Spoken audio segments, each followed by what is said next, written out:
오늘의 말씀은 고린도전서 1장 27절, 로마서 9장 33절의 말씀입니다. 제목을 다 함께 읽어보도록 하겠습니다. 진짜 부끄러운 것을 부끄러워하지 않는 세대여, 제발 부끄러워하고 진짜 자랑해야 할 것에 자랑합시다. 아멘. 오늘의 이 말씀은 제가 지난 수요일 날 예고를 했습니다. 이 부분에 대해서 말씀을 나눈다고 말씀을 드렸습니다. 그런데 너무나 감사한 것은 오늘 대표기도를 했던 이혜원 청년의 기도를 들으니까 제가 설교를 하지도 않았는데도 불구하고 그게 오늘 설교 내용입니다. 성령님께서 설교를 듣지도 않았는데도 이렇게 한 마음을 주셨다는 것은 우리 세임교회 성령님의 마음이 얼마나 간절하신지를 알 수 있게 됩니다. 사실 오늘의 이 말씀은 우리가 굳이 설교를 듣지 않더라도 개인적으로 말씀을 묵상하기만 하더라도 어느 정도는 다 짐작을 할 수 있는 내용입니다. 그럼에도 불구하고 우리가 고린도전서를 쭉 보다 보면 이런 말씀까지도 사도 바울이 살아가는 성도들에게 할 수 있냐 하는 부분들이 굉장히 많았습니다.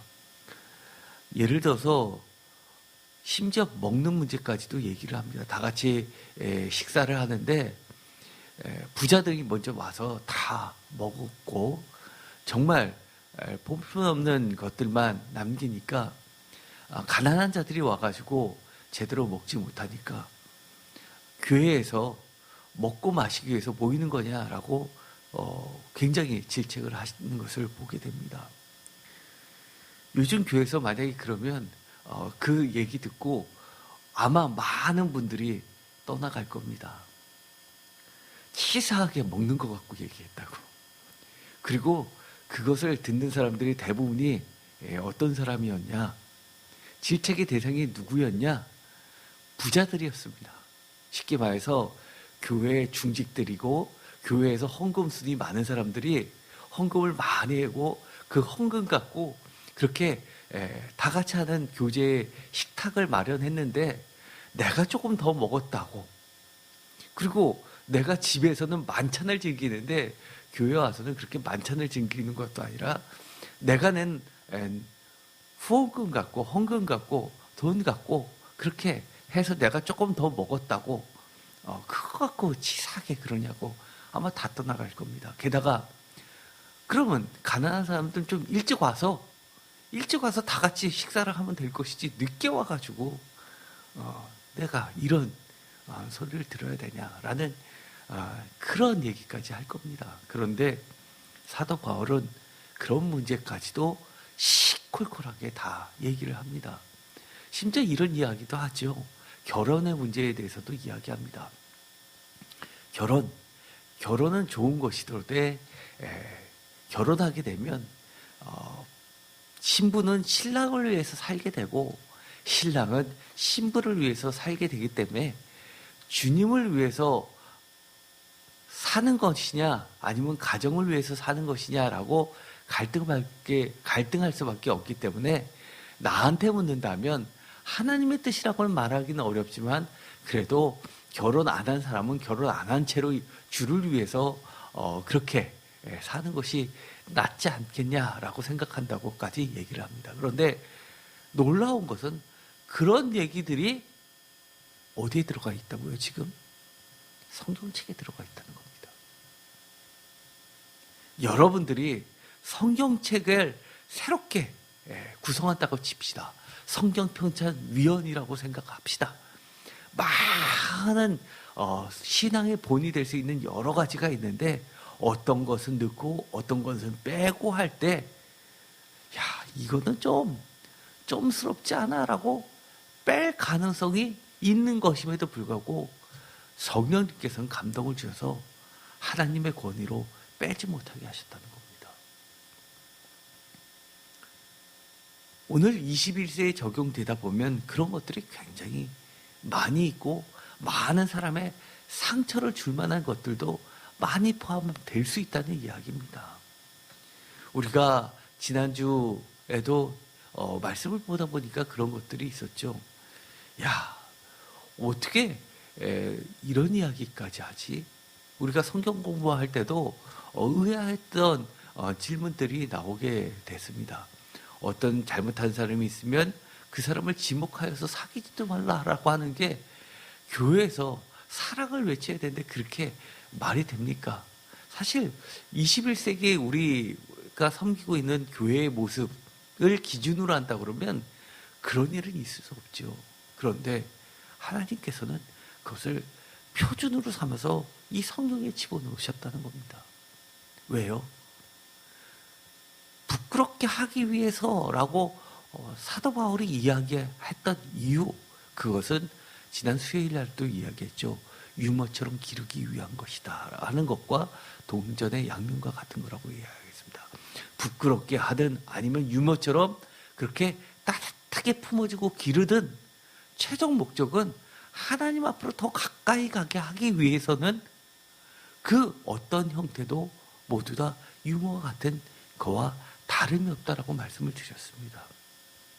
오늘의 말씀을 보면 이 고린도 전서에 보면 특별히 부끄럽게 하기 위해서라고 대놓고 이야기하는 것들이 많습니다.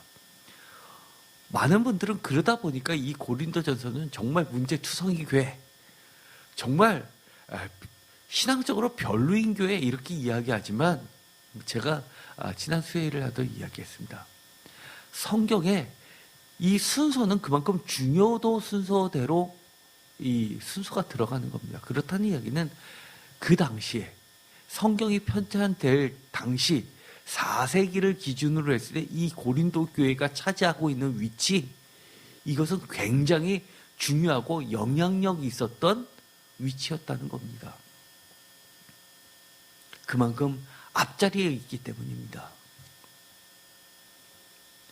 그런데 그런 것들을 모두 종합적으로 판단하다 보면 다시 한번 고린도 교회의 모습들이 드러나게 됩니다. 많은 부분에서 이야기했던 것이 고린도 교회는 굉장히 영적으로 풍성한 교회였다는 것을 알게 됩니다. 예를 들어서 통변의 은사도 갖고 있었고 방언의 은사, 그리고 병 고치는 은사, 여러 가지 우리가 영적으로 사모하고 갈급해하는 많은 부분들, 예언의 능력 이런 것들도 아주 풍부히 있었습니다. 뿐만 아니라 오늘의 말씀을 보면 오늘의 본문 바로 윗부분에 보더라도 여러 가지 아주 귀한 것들을 많이 갖고 있습니다. 예를 들어서 유명한 말씀이 있죠. 18절 십자가의 도가 멸망하는 자에게는 미련한 것이요 구원을 받는 우리에게는 하나님의 능력이라. 19절 기록된 바 내가 지혜 있는 자들의 지혜를 멸하고 총명한 자들의 총명을 폐하리라 하였으나, 그러면서 이 이야기를 꺼내는데 그 뒤에 보면 이런 이야기까지도 하게 됩니다. 26절 형제들아 너희를 부르심을 보라. 육체를 따라 지혜로운 자가 많지 아니하며 능한 자가 많지 아니하며 문벌 좋은 자가 많지 아니하도다. 이 얘기는 고린도 교회는 정말로 지혜, 세상을 기준으로 봤을 때 지혜로운 자가 아주 많았고 또 문벌 좋은 자도 아주 많았고 그리고 능한 자들도 아주 많았다는 겁니다. 우리가 로마서나 사도 바울의 서신서들을 쭉 보면 제가 언젠가 다시 한번 말씀을 드리겠지만 오래전에 우리가 사도행전을 해서 많이 잊어버리셨을 겁니다. 고린도 교회, 가정교회에서 출발을 했지만 사도행전을 보면 회당장도 고린도 교회 출신입니다. 그렇다는 얘기는 굉장히 재력가이기도 하고요. 또 고린도 이 시에 회계 담당, 재무 담당관도 이 고린도 교회의 일원이었습니다. 그렇다는 이야기는 쉽게 말해서 오늘날로 치면 서울시의 재무 담당인 사람도 이 고린도 교회의 회원이고, 더 크게 이야기하면 예를 들어서 재무장관 같은 사람이 성도인 교회인 겁니다. 그런데 오늘의 말씀은 이런 것들이 대거 나오게 됩니다. 하나님의 지혜를 이야기하면서요. 27절 오늘의 말씀의 본문이죠. 다 같이 읽겠습니다.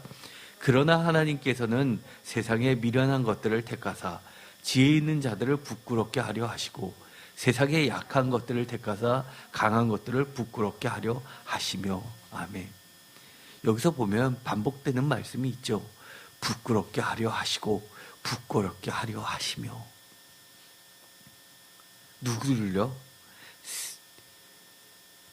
지혜 있는 자들 그리고 강한 것들을 부끄럽게 하신다는 겁니다. 이렇다는 이야기는 고린도 교회에는 많은 강한 자, 지혜로운 자들이 있음에도 불구하고 그들을 부끄럽게 하시는 하나님을 이야기하고 있는 겁니다. 그런데요, 27절 부끄럽게 한다라는 그 말만 해도 우리가 마음이 철렁할 텐데 28절 다 같이 읽겠습니다. 하나님께서 세상의 천한 것들과 멸시받는 것들과 없는 것들을 택하사 있는 것들을 배하려 하시나니. 아멘. 여기서 뭐가 제일 무서우신가요? 저는요, 패하려 하신다는 말씀이 그렇게 무섭습니다. 부끄럽게 하는 게 차라리 낫죠. 패하려 하신다. 이 이야기는요, 두 번이나 나오게 됩니다. 오늘의 말씀 읽기 전에 불과 몇 절만 위로 올라가면 똑같은 말씀을 합니다. 바로 19절입니다. 다 같이 읽겠습니다. 기록된 바 내가 지혜 있는 자들의 지혜를 멸하고 총명한 자들의 총명을 패하리라 하였으니. 여기 보면 멸하고 패하리라 라는 말이 반복됩니다. 그것도 어디예요? 기록된 바라고 하는 것은 성경에 하나님께서 그렇게 말씀하셨다는 겁니다.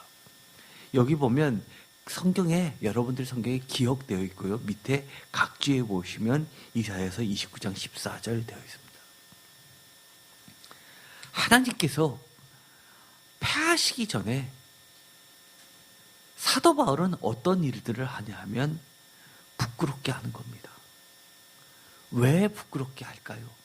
왜 부끄럽게 할까요? 부끄럽게 하려는 이유가 분명히 있습니다. 고린도전서 4장 14절 화면을 보시면은요, 고린도전서 4장 14절 부끄럽게 하려고 하는 이유가 나오게 되는데요. 고린도전서 4장 14절을 보면 부끄럽게 하는 것이 최종 목적이 아니라는 겁니다. 더 나아가서 이렇게 하는 분명한 이유가 있다는 겁니다. 다 같이 읽겠습니다. 내가 너희를 부끄럽게 하려고 이것을 쓰는 것이 아니라 오직 너희를 내 사랑하는 자녀같이 권하려 하는 것이라. 아멘. 부끄럽게 한다라고 하면서 고린도전서를 보면요, 수많은 곳에 부끄럽게 하려고 이야기를 꺼내고 있습니다. 그런데 갑자기 4장 14절에 한참 사람을 납득없게 마치 모욕하는 것, 그리고 또 창피를 주는 것 같은데 이렇게 돌려서 이야기합니다. 부끄럽게 하려고 이것을 쓰는 것이 아니라 오직 너희를 내 사랑하는 자녀같이 권하려 하는 것이다 라고 이야기합니다. 이 이야기는 부끄러움에 그치는 것이 아니라 다시금 주님 앞으로 돌아서게 하려는 겁니다. 오늘 부끄러운 나의 모습이라는 찬양을 다 같이 드렸습니다. 사실은 제가 이런 찬양 별로 좋아하지 않습니다. 그런데도 불구하고 마음에 합하는 부분이 있습니다. 부끄러운 걸로 따지자면 아마 여기에 모신 분 중에서 제일 많이 부끄러운 사람은 바로 저일 겁니다. 그런데도 불구하고 우리가 부끄러운 거를 이야기하는 이유는 거기서 그치는 것이 아니라 부끄러움에서 돌아서서 주님 앞으로 더 나아가려고 하고 주님의 음성을 더 들으려고 하고 주님이 원하시는 방향으로 가려고 하고 주님의 뜻을 알려고 애쓰는 것에 방점이 놓여있기 때문입니다. 고린도전서 6장 5절에는 완악한 그들을 다시 한번 이런 말을 합니다. 분명히 4장 14절에 부끄럽게 하려고 이것을 쓰는 것이 아니다라고 하면서 고린도전서 6장 5절 다 같이 읽겠습니다. 내가 너희를 부끄럽게 하려 하여 이 말을 하노니 너희 가운데 그 형제 간의 일을 판단할 만한 지혜 있는 자가 이같이 하나도 없느냐라. 부끄럽게 한다고 또 이야기합니다. 왜요? 아까 4장 14절 같은 말씀을 보면 내 사랑하는 자녀에게 권하는 부모처럼 또는 본문의 내용을 이야기하면 유모처럼 권하려 하기 위해서라고 합니다. 우리가 지난 수요일 날 유모에 대해서 이야기했습니다. 이 성경에 쓰인 이 유모처럼 기른다, 돌본다라는 이야기는 우리가 개를 기르다 할 때 기르다를 쓰는 것이 아니라고 이야기했습니다. 단순히 먹이를 주고 기르는 것이 아니라 이 기른다는 말은 유모와 짝을 이뤄서 기본적으로 품에 안고 따뜻하게 해주다라는 뜻을 가지고 있다고 말씀을 드렸습니다. 따뜻하게 해주고 살피고 또 먹이고 그리고 그런 것들을 포함하고 있는 겁니다. 고린도전서 15장 34절 다 같이 읽겠습니다. 깨어 의를 행하고 죄를 짓지 말라. 하나님을 알지 못한 자가 있기로 내가 너희를 부끄럽게 하기 위하여 말하노라. 여기서도 또 부끄럽게 한다고 이야기합니다. 고린도전서 6장 5절과 고린도전서 15장 34절을 보면 공통적인 이야기가 나옵니다. 지혜에 대해서 이야기합니다. 지혜 있는 자가 이같이 하나도 없느냐? 내가 꼭 이야기를 할 때까지 너희들 왜 가만히 있느냐라는 이야기입니다. 지혜 있는 자라는 이야기는 무엇입니까? 고린도전서 15장 34절은 하나님을 아는 자입니다. 하나님을 아는 자들은 사람의 관계가 무서워서 또는 저 사람이 나보다 지위가 높아서 할 말 못하는 것이 아니라 진짜 그를 사랑한다면 유모처럼 돌보는 심정이 있다면 정말 하나님의 심정으로 하나님의 시각에서 하나님께 더 가까이 가게 하기 위해서 우리 모두는 함께 공동체를 이루어야 된다는 겁니다. 고린도전서 11장 22절 아까도 서론에서 잠깐 했던 이야기입니다. 다 같이 읽겠습니다. 너희가 먹고 마실 집이 없느냐? 너희가 하나님의 교회를 업신여기고 빈궁한 자들을 부끄럽게 하느냐? 내가 너희에게 무슨 말을 하랴? 너희를 칭찬하랴? 이것으로 칭찬하지 않노냐? 아까 얘기했죠. 어려운 사람들은 정말 어떻게 일하다 보니까 제 시간에 나올 수도 없습니다. 심지어 고린도 교회의 특징은요, 노예들도 있었습니다. 그런데 고린도 교회의 특징은요, 식사를 할 때 그런 모두가 함께 식사를 했죠. 정말 예수 그리스도께서 해주셨던 그런 평등한 나라, 하나님 안에서 우리 모두는 다 같은 형제 자매 형라는 평등 사회를 구현하면서 함께 식탁을 했습니다. 로마 시대에서는 그건 있을 수 없는 이야기입니다. 심지어 로마 시대에 보면은요, 이 자리도 높은 사람부터 낮은 사람까지 순서가 매겨져 있었습니다. 그래서 예수님이 하셨던 비유가 맨 끝에 앉아라. 그러다가 주인이 불러서 내 친구요, 내 가까이 와라 라고 윗자리로 초청할 때 올라가는 것이 지혜로운 자 아니냐라고 이야기합니다. 오히려 높은 자리에 앉았다가 내려갈 때 얼마나 창피하겠느냐라는 이야기를 하십니다. 그런데 고린도 교회는 우리가 로마서에 보면 안부를 전하는 것을 봤을 때 가정교회였습니다.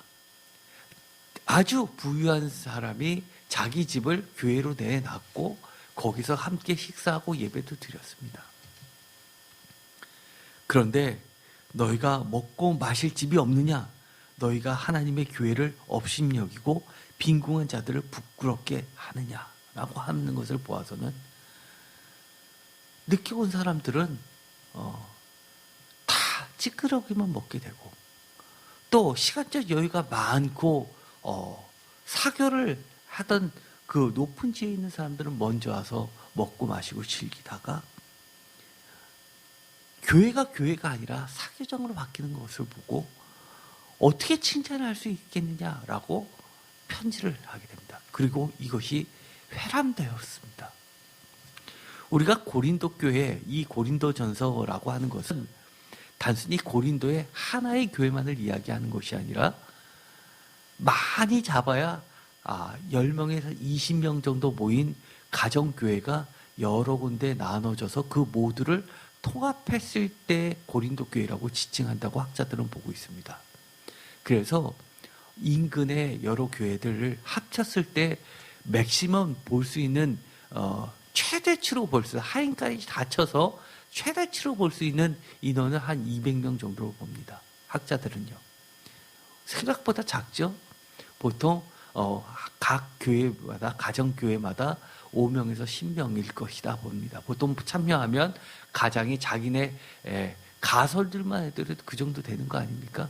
그러니까 굉장히 작은 규모죠. 오늘날로 가정교회라고 친다면 자기네들 식설 정도 모인다 치면 4명, 5명 정도뿐이 안 되는 겁니다. 그런 교회가 여러 군데 있고 가끔 한 보다 큰데 모였을 것으로 추정을 하고 있죠. 그러니 이 사도 바울이 그들에게 이야기하는 이 이야기들은 어느 정도로 이야기를 꺼내기에도 쉽지 않은 이야기입니다. 잘못하다는 그 가정교회가 나 그러면 안 해. 뭐 내가 이거 해주는 게 정말 볼품없는 그런 거 나 때문에 있는 거지라고 할 수도 있음에도 불구하고 사도 바울은 그들에게 이야기합니다.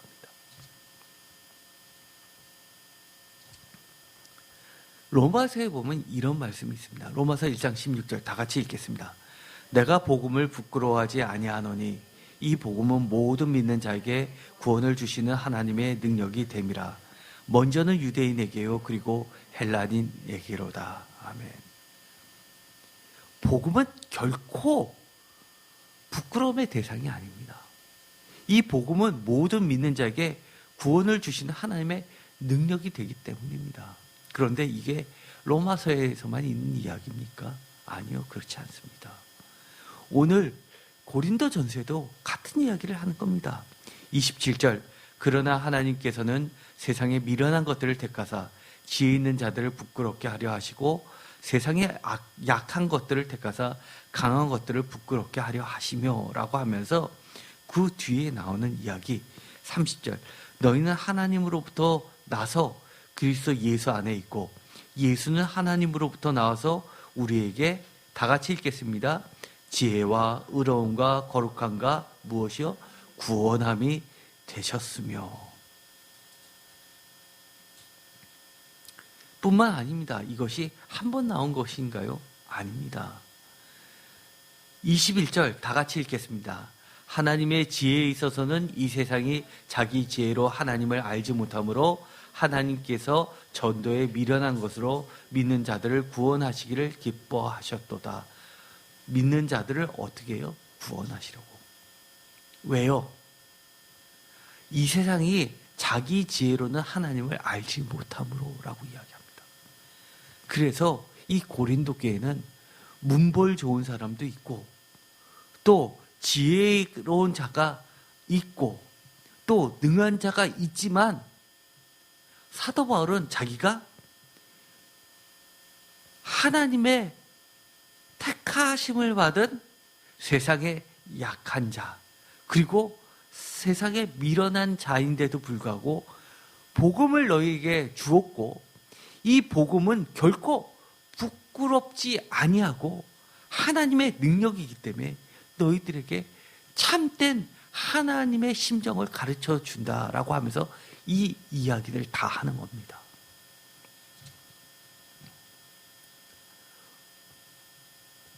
오늘의 말씀 또 하나의 본문이 있었죠. 로마서 9장 33절입니다. 로마서 9장 33절 다 같이 읽겠습니다. 기록된 바 보라 내가 걸림돌과 거치는 바위를 시온에 두노니 그를 믿는 자는 부끄러움을 당하지 아니하리라 한가 같으니라. 아멘. 여기서도 부끄러움의 이야기를 합니다. 그런데 기록된 바 보라 내가 걸림돌과 거치는 바위를 시온에 두노니 그를 믿는 자는 부끄러움을 당하지 아니하리라 한가 같으니라 라고 이야기하면서 걸림돌과 거치는 바위는 그라는 말로 이야기해서 예수 그리스도를 의미합니다. 그러면서 한마디로 예수 그리스도의 복음은 부끄러움을 당하지 않게 한다라고 지금까지 이야기했던 로마서나 고린도전서나 다 같은 이야기를 하고 있는 겁니다. 그런데 여기서 이상한 것은 부끄러움을 당하지 아니한다라고 하는 그분의 말씀, 그분의 그분이 걸어갔던 그 길이 뭐라고 이야기하냐면 걸림돌과 거치는 바위라고 합니다. 부끄러움을 당하지 아니하여야 되는데 걸림돌과 거치는 바위는 또 뭡니까?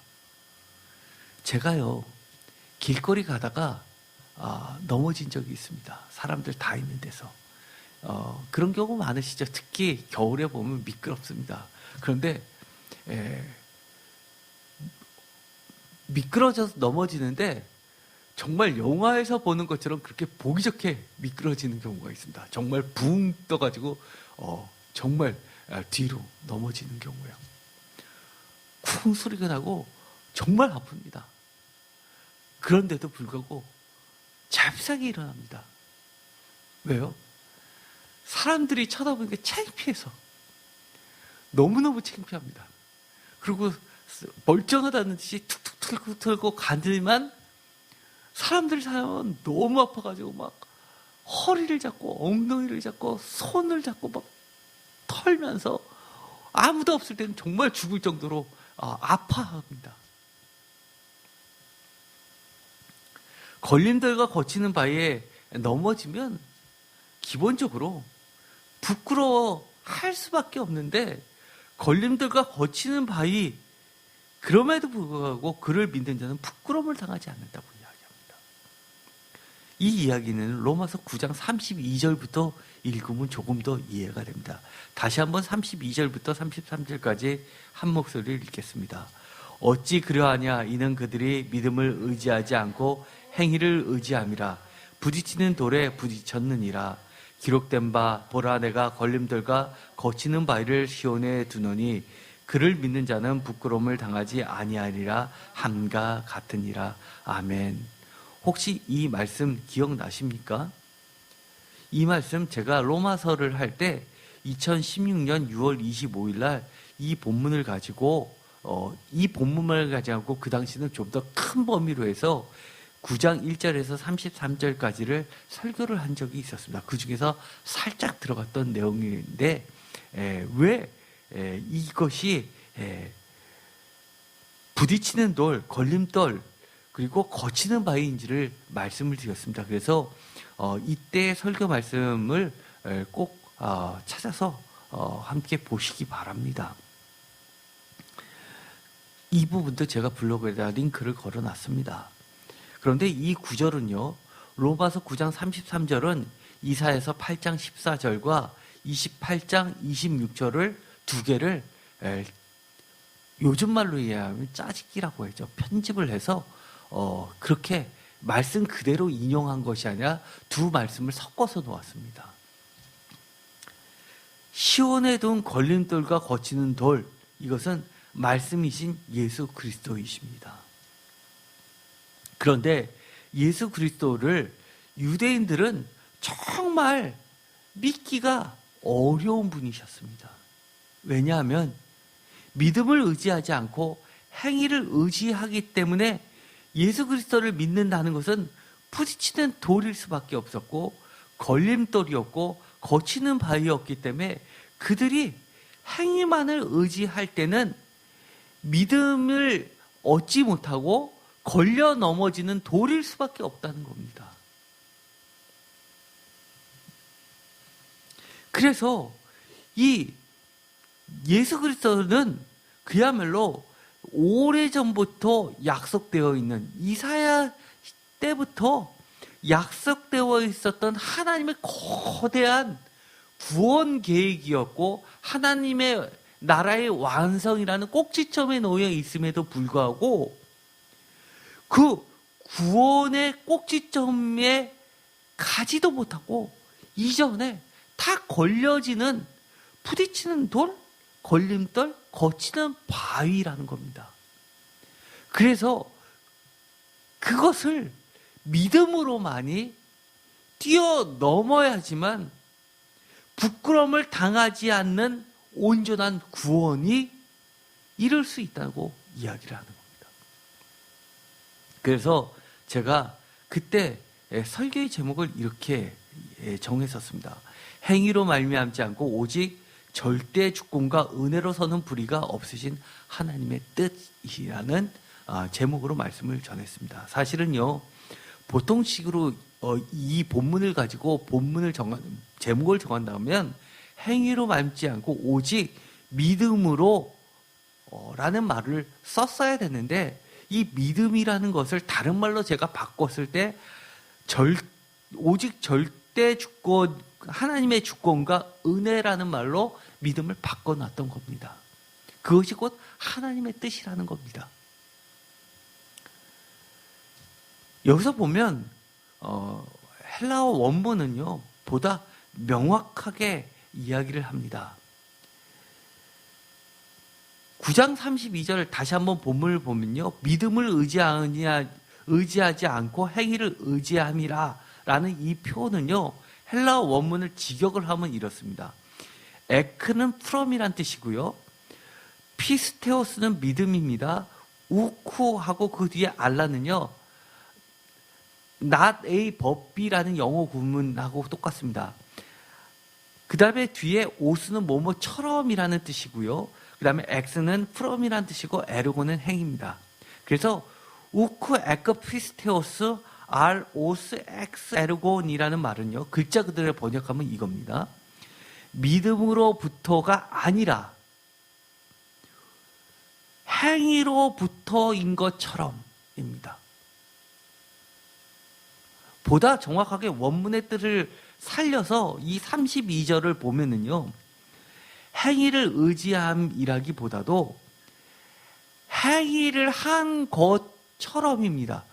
그래서 마음은 없고 겉모양으로 어떤 것을 달성함으로써 마치 마음까지도 다 그것을 이룬 것처럼 이 겉으로 드러나는 이 행위에다가 다 건 겁니다.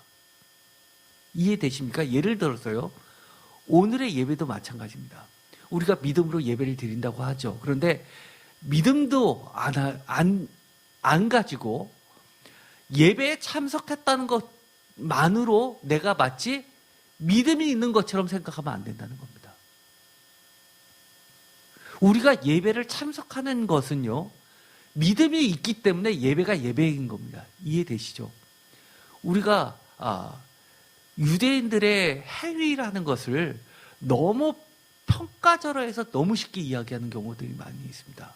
그들이 자선을 하고 11조를 내고 구제를 하고 그 다음에 하라는 거 다 지키려고 애쓰고 하지 말라는 거 하지 않고 이렇게 세상의 것을 분별하면서 그렇게 분리하면서 이렇게 사는 바리새인의 모습을 보면서 에이, 믿음 없는 행위라고 이야기하지만 우리가 구약에 있는 여러 가지 본문들을 놓고 볼 때 어땠습니까? 특히 우리가 시편을 통해서 이야기했던 의라는 것, 그것은 올곧음이었습니다.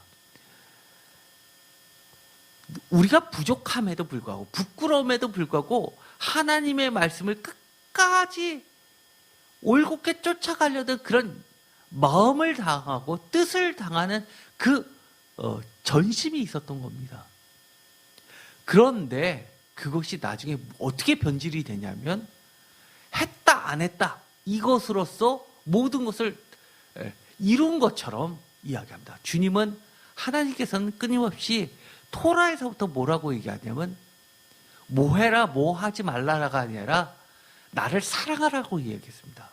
너의 마음과 뜻과 정성을 다해서 주와 하나님을 사랑하라고 했는데 내가 안식일을 지킨 것 이퀄 사랑.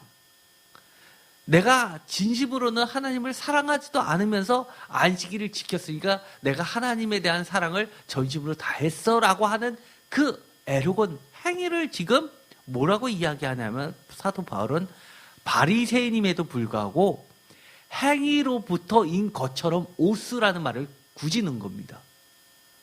뭐뭐인 것처럼. 그런데 그것이 명확하게 사실은 번역이 안 들어가 있는 것이 좀 안타깝습니다. 그런 거를 만약에 넣었을 때는 우리말로 바꿨을 때는 좀 어색하잖아요. 문맥이 어색하니까 그렇게 자연스럽지 못하니까 그렇게 안 넣었을 것이라고 저는 추정을 하지만 굳이 직역을 하자면 그렇습니다. 이런 것들이 더 나아가서 어떤 것이 될까요? 내가 새벽 예배 참석했고 11조 했고 헌금했고 그리고 주일 예배 지켰고 그러면 나는 믿음이 좋아. 그래서 대형교회에서는 특별 새벽 예배 기간 정해놓고 교회 지도자들 다 뒤에 세워놓고 출석하는 자 출석하는 자 체크하고 이러는 거 아닙니까? 그리고 1000번째 성경에 아무런 근거도 없는데도 불구하고 집사 권세들은 다 1000번째 시키고 뒤에다 주보에다가 명단 다 발표하고 그래서 집사인데도 불구하고 1000번째 안 하면 좀 그러니까 따라하고 제가 여러 차례 이야기죠. 솔로몬이 1000번째 드린 거 그게 1000번째 아니라고 말씀드렸습니다. 그런데 우리는 여러 가지 주님이 철저하게 하나님의 토라를 실행하면서 정말 진정으로 하나님을 사랑하려고 했고 어떤 모습보다도 더 중요한 것이 무엇을 봤냐? 무엇이 하나님의 진정한 뜻이었을까를 늘 고민했었습니다. 그렇죠? 예를 들어서 안식일에서 병자를 고쳐주는 것 정말 하나님의 뜻이 뭐였을까? 하나님이 무엇을 더 기뻐하셨을까를 이야기했던 거지 안식이 필요 없다라고 이야기한 거 절대 아닙니다. 그런데도 불구하고 예수님의 그 믿음을 혼동해서 예수님도 바리새인을 욕했고 예배를 안식일을 지키는 거를 그렇게 허물었는데 예배를 주일날 꼭 드려야 되냐? 내가 진심으로 하나님을 사랑하면 됐지?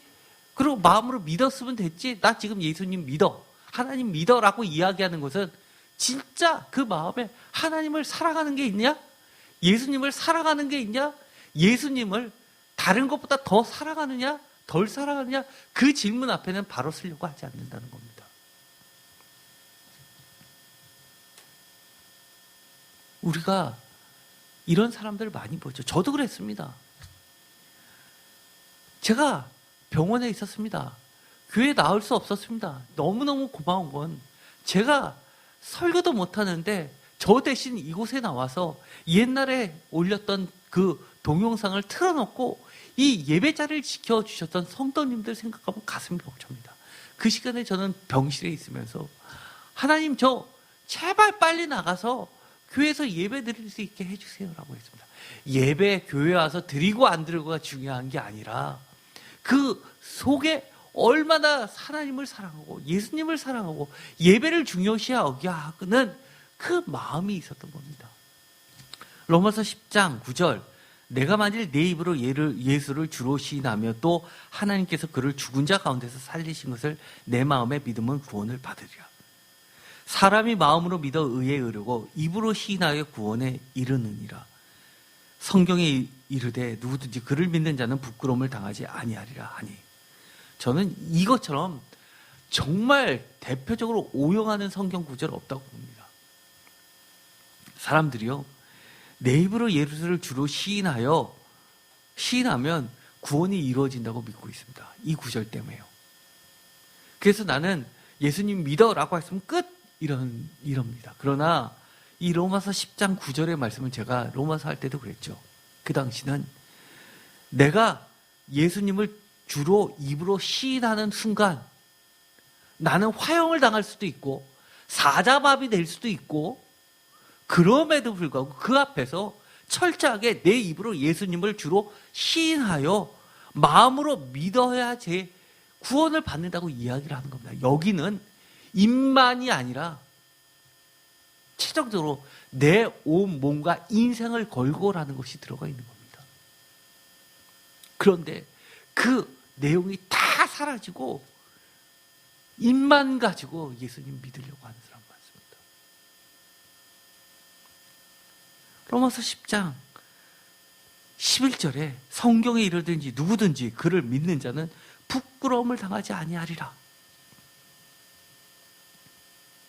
아멘입니다. 여러분들 주일날 교회 와서 예배 드리는 것이 부끄럽습니까? 제가 많은 학자들이 정부의 정책을 따라서 동영상으로 예배 드리는 거로 예수님을 믿는 거 충분하다라고 마치 어용인 것처럼 그렇게 막 떠들어대는 걸 보고 제가 굉장히 분개했습니다. 어쩔 수 없는 경우는 그럴 수밖에 없지만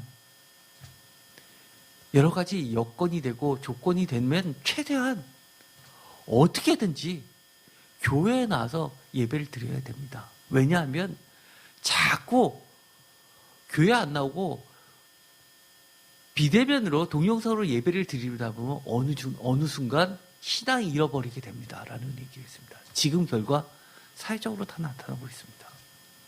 처음에는 모르지만 1년이 지금 넘어가고 1년 반이 지나다 보니까 신앙을 잃어버린 것들이 숫자적으로 통계 숫자로 나오게 됩니다.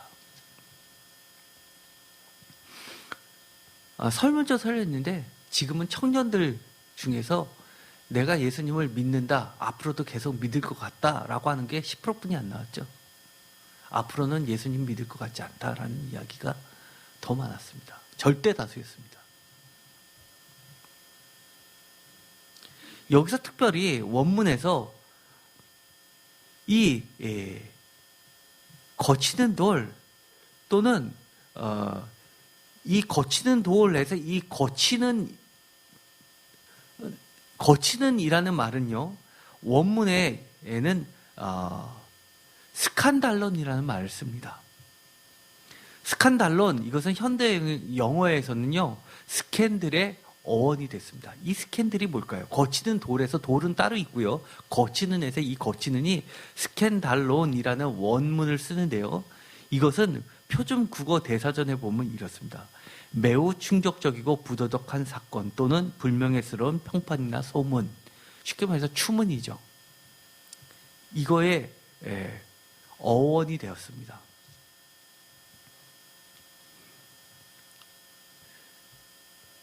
거치는 돌, 이것은요 한마디로 이렇습니다. 제가 사람들 앞에서 이야기를 하면 뭔가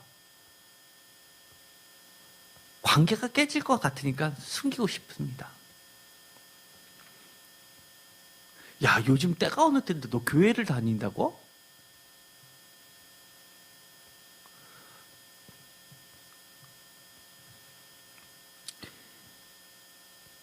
예수 믿는 거, 교회 다니는 게 그렇게 창피합니까? 친구한테 전도하면, 야, 요즘 때가 어느 때인데 전도를 해? 전도하는 게 생명인데, 영원한 구원이 있는데 어느 순간 전도 자체가 막히게 됩니다. 지금도 마찬가지입니다. 최소한 세임교회에 집사, 권사, 장로 되시려면요 예배 철저히 지키셔야 되고요, 제일 중요시 여기는 게 전 예배입니다. 어쩔 수 없는 경우들이 있죠. 직장 때문에, 아니면 뭐 예를 들어서 가족끼리 휴가를 갔다 그러면 가정의 화목을 위해서 그럴 수도 있죠. 그 다음에 해외 출장 갈 때, 그런데 그게 아닌데 단순히 좋아서, 다른 것이 더 좋아서 놀기 위해서, 즐기기 위해서, 기쁘기 위해서 주의를 빼먹는다? 저는 그거는 제가 용납할 수 없습니다. 부끄럽게 하려고 하는 것이 아닙니다. 주님이 안타까워하시지 않습니까? 주님이 안타까워하지 않습니까? 하나님 앞에 섰을 때 산으로 들로 나는 자연을, 하나님이 지으신 창조하신 자연을 만끽하면서 친구들과 전도하지 않고 교회 나가는 소리 안 하고 좋은 관계 유지했다라고 했을 때 하나님께서 잘하신다, 잘했다라고 칭찬하시다면 저는 아무 말 안 하겠습니다. 그런데 그게 아니면 그 정도는 얘기 안 해도 되잖아요. 제가 얘기하지 말까도 생각하지만 얘기해야 될 것 같습니다. 더 이상 그러면 안 될 것 같습니다. 사도 바울은 왜 먹는 것 갖고 치사하게 이야기를 할까요? 저는 분명히 저도 하나님의 은혜를 많이 받았지만 여기 계신 정말 이 어려운 시각에 이렇게 교회에 나와서 예배 드리시는 여러분들, 다른 분들하고 일직선에 놓고 신앙을 비교하면 여러분들이 월등히 낫습니다. 그럼에도 불구하고 저는 허용하고 싶진 않습니다. 왜요? 여러분도 저 못지않게 하나님의 은혜를 경험하신 분들 아닙니까? 어떻게 보면 저보다 더 목회자보다도 더 열심히 이 교회를 섬기고 또 신앙생활을 나가셔야 될 분들 아닙니까? 이사야서 8장 16절, 너는 증거의 말씀을 싸매며 율법을 내 제자들 가운데서 봉함이라. 17절, 이제 야곱의 집에 대하여 얼굴을 가리시는 여호와를 나는 기다리며 그를 바라보리라. 18절, 보라 나와 및 여호와께서 내게 주신 자녀들이 이스라엘 중에 징표와 예표가 되었나니 이는 시온산에 계신 만군의 여호와께로 말미암은 것이라. 19절, 어떤 사람이 너에게 말하기를 주절거리며 속살거리는 신접한 자와 마술사에게 물으라 하거든 백성이 자기 하나님께 구할 것이 아니냐, 산자를 위하여 죽은 자에게 구하겠느냐. 20절, 마땅히 율법과 증거의 말씀을 따를지니 그들이 말하는 바가 이 말씀에 맞지 아니하면 그들이 정녕 아침빛을 보지 못하고. 이사야서 28장 14절, 이러므로 예루살렘에서 이 백성을 다스리는 너희 오만한 자여 여호와의 말씀을 들을지어라. 15절, 너희가 말하기를 우리는 사망과 언약하였고 수월과 말각하였은즉 넘치는 재앙이 밀려올지라도 우리에게 미치지 못하리니 우리는 거짓을 우리의 피난처로 삼았고 허위 아래에 우리를 숨겼음이라 하는도다. 16절, 그러므로 주 여호와께서 이같이 이르시되 보라 내가 한돌을 시온에 두어 기초를 삼았노니 곧 시험한 돌이요 귀하고 견고한 기초돌이라. 그것을 믿는 이는 다급하게 되지 아니하리로다. 17절, 나는 정의를 충장줄로 삼고 공의를 저울줄로 삼으니 우박이 거짓의 피난처를 소탕하여 물이 그 숨는 곳에 넘칠 것인즉. 18절, 너희가 사망과 더불어 세운 언약이 패하여 수월과 더불어 맺은 맹약이 서지 못하며 넘치는 재앙이 밀려올 때 너희가 그것에 발병을 당할 것이라. 이사야서 28장 이 16절을 보시면요 이렇게 되어 있습니다. 16절 다 같이 읽겠습니다. 그러므로 주 여호와께서 이같이 이르시되 보라 내가 한돌을 시온에 두어 기초를 삼았노니 곧 시험한 돌이요 귀하고 견고한 기초돌이라. 그것을 믿는 이는 다급하게 되지 아니하리로다. 이 구절은 아까 읽었던 로마서의 근거가 되는 말씀입니다. 뿐만 아니라 이사야 8장 18절에 보면 보라 나와 및 여호와께서 내게 주신 자녀들이 이스라엘 중에 징표와 예표가 되었나니 이는 시온산에 계신 만군의 여호와께로 말미암은 것이다 라고 하면서 이 시온에 두신 한 돌, 기초를 둔 한 돌, 시험한 돌이요 귀하고 견고한 기초돌이다. 이 구절은 아까 이야기했던 로마서의 근거가 되는 말씀입니다. 뿐만 아니라 이 16절, 이사야서 28장 16절의 말씀은 또 다니엘서하고도 관련이 됩니다. 다니엘서 2장 34절의 말씀입니다. 34절 다 같이 읽겠습니다. 또 왕이 보신즉 손대지 아니한 돌이 나와서 신상의 쇠와 진흙에 나를 쳐서 부서뜨리매 그때 쇠와 진흙과 녹과 은과 금이 다 부서져 여름 타작 마당에 겨같이 되어 바람에 불려간 곳이 없었고 우상을 친 돌은 태산을 이루어 온 세계에 가득하였나이다. 아멘. 이것은요 다니엘서 2장 31절부터 꿈에 대해서 다니엘이 해석하는 부분에 나오는 말입니다. 그래서 이사야서 28장 16절과 다니엘서 2장 34절에 이 두 가지를 섞어 놓은 것이 로마서에 있는 말씀입니다. 이것이 거치는 돈입니다. 이 거치는 돈은 다니엘서 2장 34절과 35절에 보면 모든 것을, 세상의 강한 것들을 다 깨부수는 돌입니다. 파괴하는 돌입니다. 그런데 그 파괴하는 돌이 결코 다급하게 되지 않고 부끄러움을 당하지 않는 견고한 기초돌이라고 이야기합니다. 그것이 바로 예수 그리스도이고 예수 그리스도의 말씀입니다. 다니엘서 2장 44절 다 같이 읽겠습니다. 이 여러 왕들의 시대에 하늘의 하나님이 한 나라를 세우시리니 이것은 영원히 망하지도 아니할 것이요 그 국권이 다른 백성에게로 돌아가지 아니할 것이요 도리어 이 모든 나라를 쳐서 멸망시키고 영원히 설 것이라. 손대지 아니한 돌이 산에서 나와서 새와 녹과 진흙과 은과 금을 부서뜨린 것을 왕께서 보신 것은 크신 하나님이 장래일을 왕께 알게 하신 것이라. 이 꿈은 참되고 이 해석은 확실하나이다 하니, 손대지 아니하는 돌, 이것은 사람이 손대지 아니한, 사람의 영역이 아닌 하나님의 선택하신, 하나님이 직접 만드신 돌이라는 겁니다. 그것은 모든 것을 패하는 돌입니다. 그런데 모든 것을 패하는 것이 목적이 아니라 영원한 하나님의 나라를 세우시고 영원히 설 예수 그리스도의 나라를 상징하고 있습니다. 저는 오늘의 제목을 보면서 오늘 말씀들이 계속해서 반복되는 부끄러움에 대해서 이야기를 하고 있습니다. 이 세상에서 가장 부끄러운 것은 무엇일까요? 진짜 부끄러운 것을 부끄럽다고 모를 뿐만 아니라 부끄러워하지도 않는 겁니다. 부끄러움을 모르는 시대가 되었습니다. 요즘에 사람들이 많이 이야기하죠. 정말 진저리가 난다고. 어떻게 저렇게 뻔뻔할 수 있냐고. 부끄러움을 모른다고 이야기를 합니다. 대표적으로 조국 사태를 보면서, 그리고 모양만 민주주의지 의회 쿠데타다, 전두환 시대나 다를 게 뭐가 있냐고 라고 하면서 민주주의라고 이야기하면서 자기를 비난했던 국민, 그것도 청년을, 어린 청년을 상대로 그렇게 겁박하냐고. 그러면서 창피한 줄 모르냐고, 대통령이라고 이야기합니다. 그런데 저는 그런 것보다도 더 부끄러운 것이 있다고 봅니다.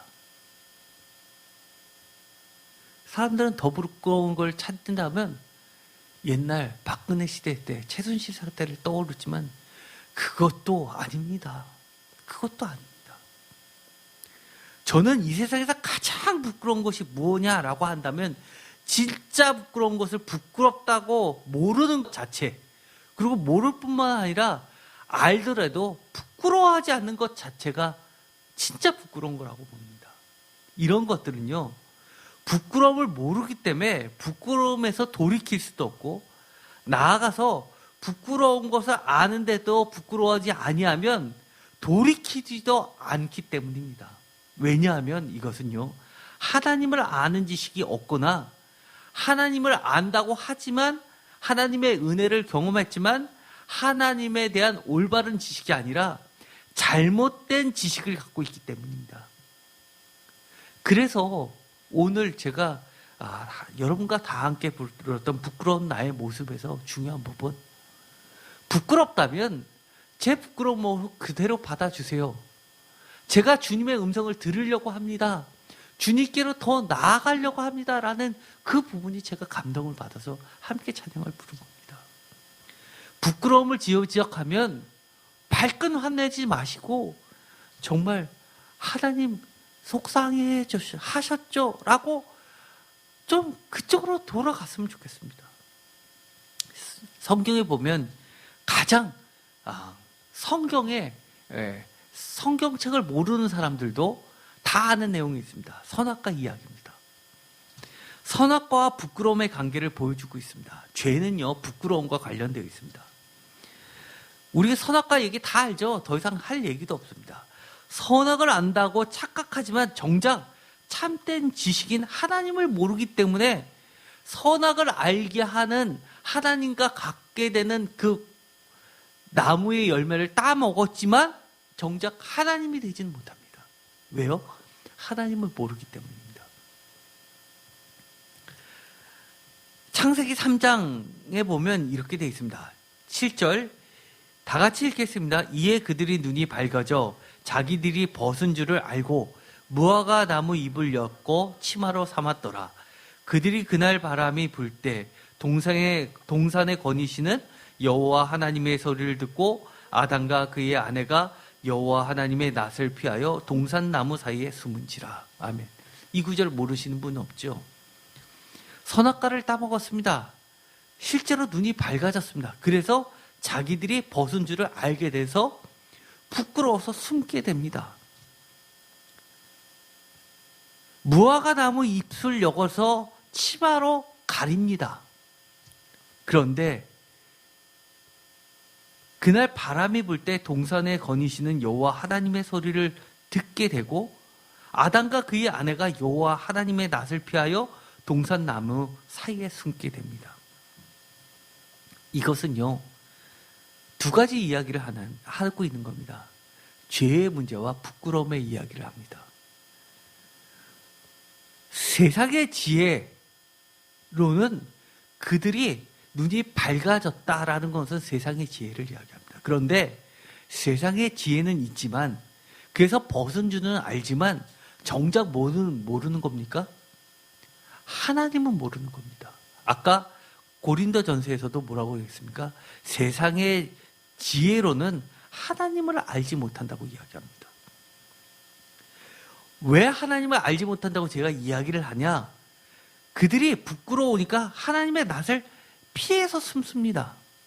그런데 이 하나님은 어떤 하나님이셨습니까? 안타까워하시면서 그들을 부르십니다. 나중에 하나님이 하시는 것이 있죠. 무화과 나무 잎을 엮어서 부끄러움을 가린 그들에게 헤어지지 않는 가죽 옷을 입히시는 하나님입니다. 그들이 진짜 하나님을 알았더라면 하나님의 낯을 피하지 않고 하나님 앞에 더 나아갑니다. 하나님의 소리를 듣고 앞에 나가서 부끄러운 나의 모습 주님 용서해 주세요 라고 했다면 아마 이 세상의 역사는 바뀌었을 겁니다. 성경은 달라졌을 겁니다. 창세기 2장 3장에 걸쳐서 우리에게 가르쳐 주는 것은 성경책을 펴면서 처음부터 끝까지 다 일어나는 겁니다. 바람이라는 것은 성령을 이야기합니다. 창세기 1장에 천지창조를 이야기할 때 바람을 이야기합니다. 성령을 이야기합니다. 바람이 불 때 하나님의 소리를 들려주실 때 우리는 숨지 말고 하나님 앞으로 나오라고 이야기를 하는 겁니다. 로마서 10장 2절 내가 증언하느니 그들이 하나님께 열심히 있으나 올바른 지식을 따르는 것이 아니니라. 하나님의 의를 모르고 자기 의를 세우려고 힘써 하나님의 의에 복종하지 아니하였느냐. 이것이 하나님의 모르는 사람들의 사실은 특징입니다. 3절의 말씀을 표준세 번역은 이렇게 번역합니다. 그들은 하나님의 의를 알지 못하고 자신의 의를 세우려고 힘을 쓰면서 하나님의 의에는 복종하지 않습니다. 저는 이 표준세 번역이 훨씬 더 잘 되어 있다고 봅니다.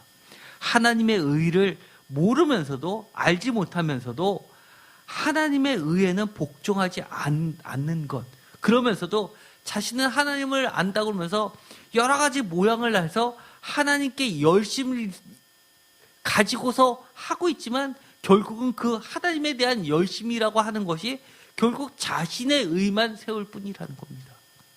이것이 바로 우리가 돌아서야 하는 겁니다. 두 번째, 이 세상에서 가장 안타까운 것은 무엇일까요? 그것은 하나님의 사랑과 예수 그리스도의 구원 사역을 모르거나 부인하는 겁니다. 모르거나 부인하는 것 정말 안타깝습니다. 우리 주변에 많은 살아가는 자들이 있죠. 그러나 주님 앞에 점점 멀어가져 가는 사람들을 보면서 우리는 정말 결단해야 됩니다. 어떨 때는 단호해야 합니다. 그런데도 불구하고 인간적으로 잘해지면 그 사람들이 하나님 앞으로 올 것 같은가요? 착각하지 마세요. 아무리 잘해줘도 영적인 문제는 영적인 문제입니다. 걸림돌이 된다는 이야기입니다. 영적인 문제는 영적으로 해결하고 구원의 문제는 하나님이 역사해 주시도록 우리가 영적으로 매달리는 수밖에 없는 겁니다.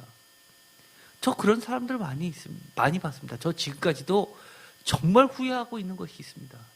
제가 여러분들 새벽 예배 한 명도 안 나오실 때 저희 아내와 제가 둘이서 새벽 예배를 지킬 때 동네에서 나오셨던 분이 있었습니다.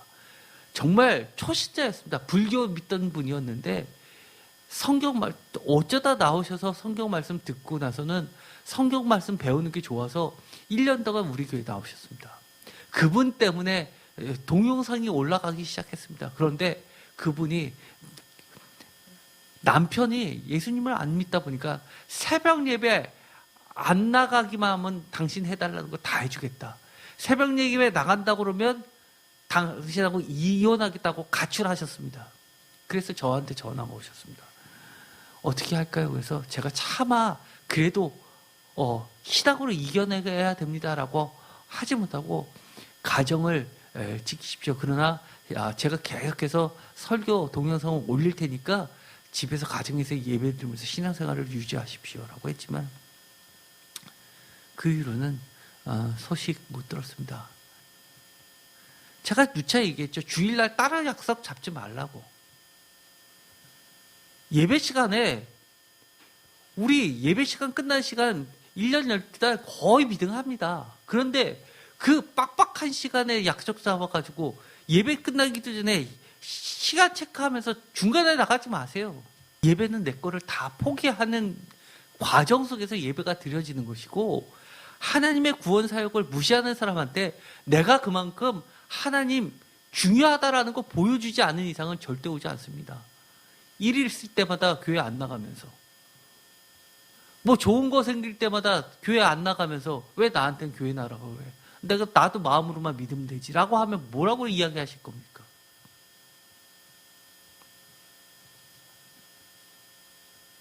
주님이 이렇게 이야기하십니다. 제가 제일 안타까운 게 뭐냐? 왜 이런 얘기하냐?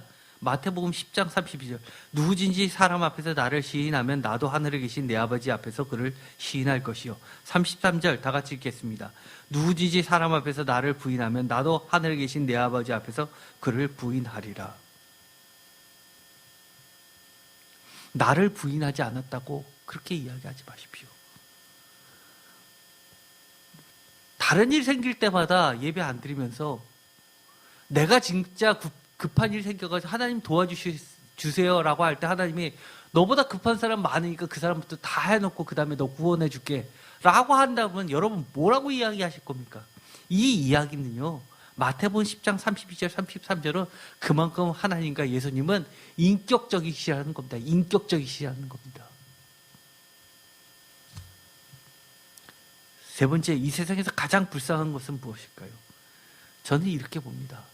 하나님과 예수 그리스도를 믿는다고 하면서 은혜를 경험하고서도 하나님과 예수 그리스도를 부끄러워하고 그분의 약속과 소망의 말씀을 외면하거나 무시하는 겁니다.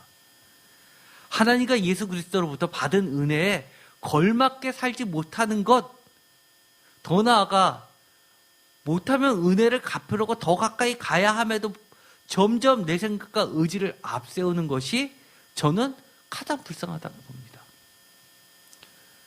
그래서 저는요, 이런 것을 생각하면 저는 하나님이 저에게 주신 은혜에 걸맞게 살지 못하는 거 저 인정합니다. 그래서요, 제가 부족함이 많은데도요, 제가 목사인데도 불구하고 제가 설교를 할 때 설교 모든 것은요, 저한테 하는 말이라고 설교를 준비하고 은혜 받은 말씀을 제가 이 가운데 제가 앉아있다고 생각하고 설교를 하는 겁니다. 왜냐하면 하나님과 예수 그리스도께서는 인격적이시기에 마지막 때 주님을 부끄러워하고 부인하는 사람들 또한 부끄러워하시고 모른다 하실 것이기 때문입니다. 하나님은 사랑이시기 때문에 절대 그럴 일 없다고요? 아니요. 아까 읽었었던 마태복음 10장 33절의 말씀은 어떻게 하라고요? 그래서 저는 하나님은 사랑이시다라고 믿고 있지만 또 두려움도, 한편구석에는 두려움도 있습니다. 하나님과 예수 그리스도의 은혜를 모르거나 저버리기 때문이고요. 이것은요, 대표적으로 성경에도 나와 있습니다. 예수님이 하셨던 비유, 1만 달란트 빚진 자와 100데나리온 빚진 자의 비유입니다. 1만 달란트는요, 그 당시에 로마 시대 때 속국을 만들고서는요, 속국에다가 부과했던 그 부가금, 그것이 1만 달란트가 안 됩니다. 많아야 1000달란트, 이 정도입니다. 쉽게 말해서요, 이 헤롯 대왕하고 그 자녀들이 예루살렘을 다스리면서 로마에다가 갖다 바치고 그 정권을 유지했던 그 징수액이 1만 달란트가 안 됩니다. 그 정도로 큰 액수입니다. 데나리온, 하루 품삯이죠. 성인 남자의 하루 품삯. 100데나리온과 이 달란트는 비교할 수 없습니다. 그런데 이 비유를 하시게 되죠. 그러면서 마태복음 18장 32절에 이렇게 이야기합니다. 악한 종아라고 이야기합니다.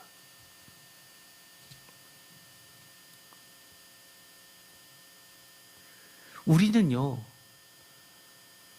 누구나가 다 부끄러움을 다 갖고 있습니다. 부끄러움을 들춰내서 창피 주려는 게 아닙니다. 이제 우리가 주님 앞에 부끄러움에도 더 가까이 가야 됩니다.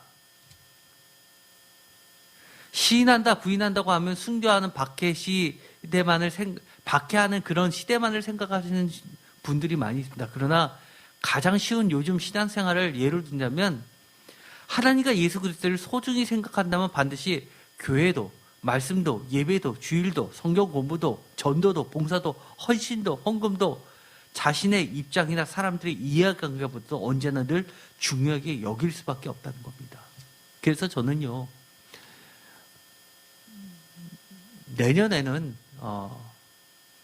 임원을 선정할 때 반드시 예배 빠진 분들은 집사, 권사, 장로, 임원으로 선정하지 않을 거고요. 더 나아가서 성경 공부 참석하지 않는 사람은 저는 임원에 임명하지도 않을 겁니다. 마지막 기회다라고 생각하시고 정말 열심을 내십시오. 나는 부인하였다라고 하지는 않을지 모르지만 부끄러워하는 것도 부인하고 마찬가지입니다. 뭐가 그렇게 부끄럽습니까? 예수님이 그렇게 부끄럽습니까? 교회 나오는 게 부끄럽습니까? 로마서 1장 27절, 그와 같이 남자들도 순리대로 여자 쓰기를 버리고 서로 향하여 음영이 불릴 듯하며 남자가 남자와 더불어 부끄러운 일을 행하여 그들의 그릇 때문에 상당한 보응을 그들 자신이 받았느니라. 로마서 5장 5절, 소망이 우리를 부끄럽게 하지 아니하면 우리에게 주신, 다 같이 읽겠습니다. 성령으로 말미암아 하나님의 사랑이 우리 마음에 부은 바 됨이라. 로마서 6장 21절, 너희가 그때 무슨 열매를 얻었느냐? 이제는 너희가 그 일을 부끄러워하나니 이는 그 마지막이 사망이라. 우리는요, 부끄러운 것들은요, 빨리 버려야 됩니다. 그러면요, 더 이상 부끄러울 것이 없으면 되는 겁니다. 하나님의 사랑이 우리 마음에 부은 바 되는 것, 소망이 우리를 부끄럽지 아니하게 만들어 주십니다. 고린도후서 4장 2절, 이에 숨은 부끄러움의 일을 버리고 소금으로 행하지 아니하며 하나님의 말씀을 혼잡하게 하지 아니하고 오직 진리를 나타냄으로써 하나님 앞에서 각 사람의 양심에 대해 스스로 추천하느니. 표준세번을 읽으면 이렇습니다. 부끄러워서 드러내지 못할 일을 우리는 배격하였습니다. 우리는 강교하게 행하지 않고 하나님의 말씀을 왜곡하지도 않습니다. 우리는 진리를 밝히 드러냄으로써 하나님 앞에서 모든 사람의 양심에다가 우리 스스로를 떳떳하게 내세웁니다. 우리 이제 마지막 때를 살아가고 있습니다. 하나님 만날 날 얼마 남지 않았습니다. 우리 부끄러움 없었으면 좋겠습니다. 지금 부끄러운 건 아니죠. 그때 가서 하나님 앞에 자랑할 것이 있으면 이 지금 부끄러운 것이 얼마나 감사한 것인지 모릅니다. 우리 나중에 자랑할 걸 소망합시다. 고린도서 7장 14절 내가 그에게 너희를 위하여 자랑한 것이 있더라도 부끄럽지 아니하니 우리가 너희에게 이런 말이 다 참된 것 같이 디도 앞에서 우리가 자랑한 것도 참되게 되었도다. 분명히 자랑을 해도 그 자랑이 끝까지 가는 자랑이 있다는 겁니다. 부끄럽지 아니하는 자랑이 있다는 겁니다.